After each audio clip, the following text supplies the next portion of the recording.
Comment soigner un astronaute à distance? C'est l'Agence spatiale européenne qui mène en ce moment une expérience sans précédent. Plusieurs volontaires se sont isolés depuis 3 semaines, 6 candidats spationautes et ils sont installés à Bergen, en Norvège. Aujourd'hui, on a simulé un cas très précis, une infection qui nécessitait une intervention urgente. Les médecins étaient à Toulouse et reliés à leurs malades par télévision. Un reportage Jeanne Casal. En Norvège, 6 hommes isolés dans un caisson hyperbare. À l'hôpital Purpan, à Toulouse, 3 médecins spécialistes des soins à distance.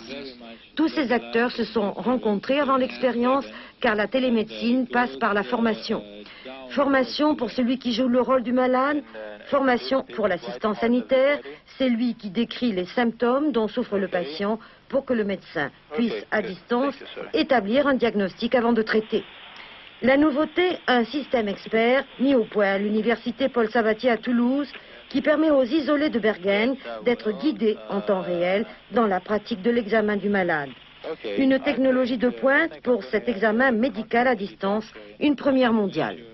C'est la première fois que l'on peut à la fois concrétiser en un même lieu l'examen, les conclusions de cet examen, le conseil médical, à la fois par voie auditive et visuelle, de telle sorte qu'on a le maximum de conditions pour faire un diagnostic et ordonner un traitement efficace.